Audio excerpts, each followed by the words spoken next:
ونعوذ بالله من شرور أنفسنا ومن سيئات أعمالنا من يهده الله فلا مضل له ومن يضلل فلا هادي له وأشهد أن لا إله إلا الله وحده لا شريك له وأشهد أن نبينا محمدا عبده ورسوله. All praise is due to Allah. We praise Him, we seek His help and we seek His forgiveness. We seek refuge with Allah from the evil of ourselves and the evil of our actions. Whomever Allah guides, none can misguide. And whomever Allah leads astray, none can guide. And I bear witness there is none worthy of worship except Allah alone. And that Muhammad sallallahu alayhi wasallam is His slave and messenger. Brothers and sisters, the Prophet sallallahu alayhi wasallam told us in an authentic hadith, Al-Muslimuna kal-jasad al-wahid. The believers and the Muslims are like a single unified body. If one part of the body feels pain, then the rest of the body feels pain. We share in this pain. We are all united by the belief in La ilaha illallah. And today, I thought it's my duty to raise your awareness about what is happening to our brothers and sisters in Syria. Wallahi, what is happening over there will rip the heart of anyone with a heart.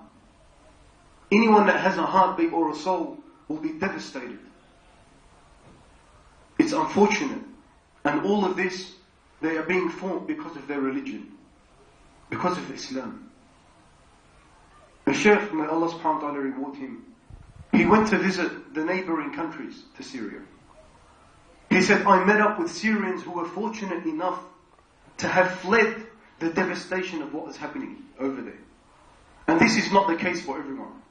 This is only for those that are wealthy, those that are rich, those that have enough money to be able to hire a guide to show them, sneak them out, whichever way they can. Now they would be taken out through valleys and through the desert. And what would happen? Because it's such a hard route to take, people would be eaten by animals, by wild animals. And as soon as the government and the people knew where they were escaping from, they planted landmines. Landmines. If you step on it, you blow up. And the Shaykh, and the man is narrating the story to the Shaykh. He says, Wallahi, I was walking and a young boy in front of me. All of a sudden I see him fly up into the sky and fall down dead. He blew up. To make life difficult for them so they can't flee or they can't run away. Then he said, we were sitting in a group. I'm going to tell you one after the other. We were sitting in a group. And this man, he asked everyone to leave the room. He wanted to speak to the Shaykh one-on-one.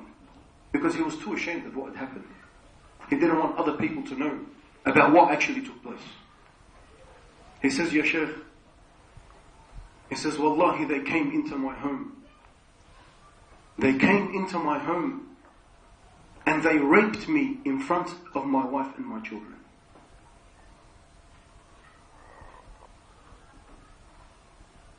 Imagine that. Is there anything more degrading for a man to have something like this happen to him? He lost his honor as a man in front of his own family. This is just the tip of the iceberg. Others mentioned as they were fleeing and running away from the oppression, from the murder, from the rapes, from the stealing, every type of oppression that you can think of, it was being committed against them.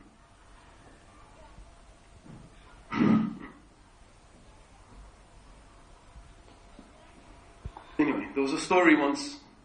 Some things I can't say. I can't say. It's not possible to say on a minbar. So there's some things that you can't say. They said once they entered the mosque, the army of Bashar. They entered the mosque, and the Imam was giving a khutbah and the mosque was full. He was giving a khutbah and the mosque was full. They said they began to terrorize the people inside the masjid. They came in with electric tasers and began to tase people. And the Khatib is trying to keep the people calm, relax, calm, to the point where it was not possible. So he left the khutbah and he went down. And who's going to speak? They were beating people, hitting people. No one has the courage to open their mouth against it. One old man, they said he was 80 years old. He stood up and he said, don't you people have any shame? Even in the house of Allah, you want to come and do this? So they walked up to him, pushed him to the ground, and dragged him out by his feet. And the younger boy is narrating this story. He says, Wallahi, we have not seen him since that day. We don't know whether he is alive or he is dead. How dare he open his mouth to these criminals? What happened in Dar'a? No one was permitted to leave the home. No one was allowed to leave the home. There were snipers. Anyone who dared to leave the house will be shot dead. You'll be shot dead. You're not allowed to leave. Not even to buy food. Nothing. And what did they do? They surrounded, they began to break into the homes. To do what? To steal all of the food that was in the homes. And anything that could not be stolen will be mixed up and destroyed. The rice with the butter, with the oil on top of milk, with yogurt, to make sure that it's not possible to eat. Then they would go outside and switch off the water and the gas and leave the people in there. 25 children died. Are they terrorists? 25 children, younger than you, died as a result of this. One thing after the other. They said, Wallahi, they will take people, they will kidnap people, and they will take them where? Into the holiest places, into the mosques.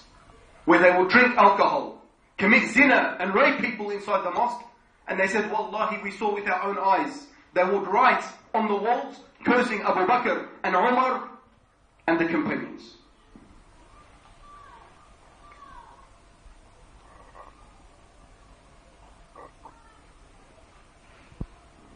And after this, they would go to finish the job. They would go to the supermarkets where food was sold. They'll take what they can and they will burn it to the ground. But there's still more. People get injured. They need medicine. So they will go to the pharmacies, take all the medicine and burn it to the ground. This is all while the city is under siege. No one is allowed to leave. No shower, no food, no running water. Why? Because of their belief in Allah. Because they won't change. If they see a doctor attending to sick or the wounded, he's shot immediately. Or he's taken away in the car, never to be seen again. This is the reality. I'm just letting you know because it is important that we understand and we know what is happening.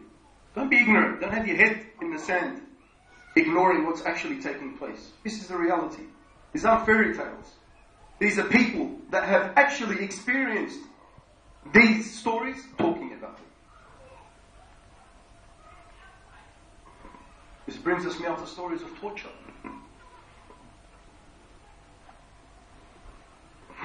And this is what's happening even today. As we stand here and as we speak, our brothers and our sisters are facing this overseas. A student of knowledge. A person who learns the Quran and he learns the religion and he teaches it to others in the mosque. They found out about him. They found out that he was teaching people about Islam. So they came and they took him from his home. And they took him and they tied him up. Tied up his hands, standing up. First day, no drink, no water, no bathroom. Nowhere to go to the bathroom. Second day, no food, no water, no drink. Third day, no food, no water, no drink. And he began to plead. Water. Water, please. Water. The soldier comes up to him. Says, you want water? And he proceeds to urinate on him. Take water.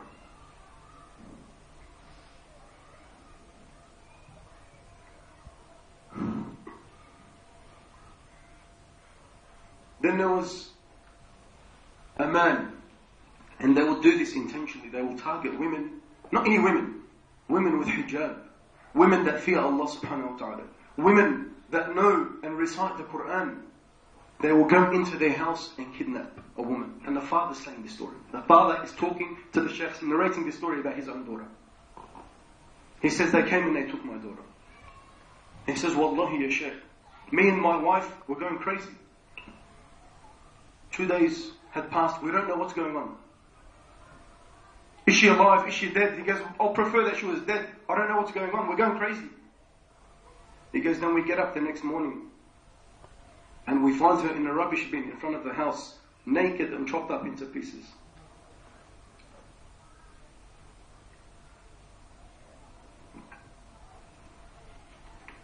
There was another father talking about his daughter who was pregnant. They'd come in and they're just arresting all of the youth in the village. Anyone who dared to open their mouth, anyone that's young, anyone that wants to defend the honor of his mother, his wife, his children, anyone that came out was gone and arrested. And a woman who was pregnant, she's saying, how can you people do this? What are you doing? They shot her in her stomach while she's pregnant. Then they dragged her out, put her in the car.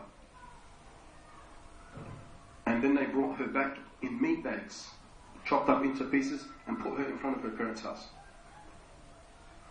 Not only do people want to do things that are wrong and bad and throw her far away where no one can see her, they want to increase the humiliation by putting her in front of her parents' house where they can find her, so they can feel more pain. This is the reality. Then there was recently, and some of these are available for you to see. I saw it online. A family, wallahi, a family. They were all murdered. They were just recording them as they were kids of 3, 5, 7, 9, 11 young kids. They were executed, shot in the head. Not as an accident where they bombed an area and there were casualties. These young children were executed. And if you look on their body, they had signs of torture, which makes you think they'd done this in front of their parents. And they killed them one by one in front of their parents. And then they killed the parents.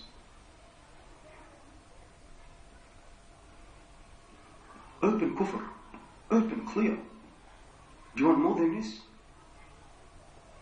A man who was being tortured, beaten, kicked, punched, everything you can think of, and he's screaming out in pain, Ya Allah! He's screaming out, Ya Allah, Allah help. So what does this person do? Do you want Allah to help you? We captured Allah and we killed him already, he's dead. Don't bother calling out. This is recorded for you to hear. Another young boy, he will be no more than 18 years old. 18, maybe younger. And you can watch, he's beaten up, kicked and hit and punched. Huh? You want Bashar gone, huh? You want Islam. And then they threw a picture of Bashar al-Assad onto the floor and he said, kiss it and prostrate for it. Kiss it and prostrate for it. This young boy, 18. He's 18. He got up, his bruise all over. And he spat in the picture. And they continued to beat him up. Wallahi, I'm only saying this because we need to understand what is happening and how fortunate we are as well. Does anyone fight you for your religion here? You're free to do what you like. But at the same time, as a Muslim, this doesn't mean that because we are not feeling this pain directly, that we do not feel it as Muslims. It is our duty to feel the pain that our brothers and sisters are feeling. If they're in agony, we feel their agony. If they're in pain, we feel their pain. If they are suffering, we are suffering. And we do what we can to help. We do whatever we can to help. How can we help?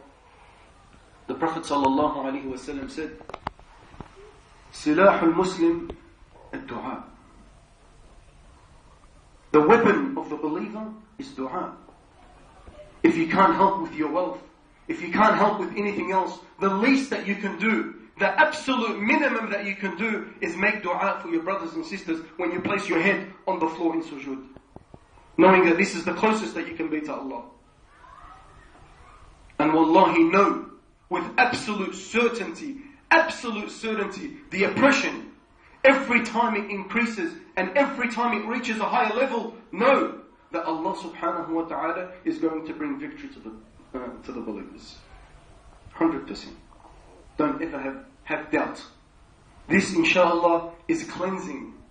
Allah subhanahu wa ta'ala is cleansing these people and bringing them back to their deen. I don't think the Syrian people have ever been closer to Allah subhanahu wa ta'ala than they are today. Why? Because the whole world has abandoned them. And they are relying on Allah subhanahu wa ta'ala alone.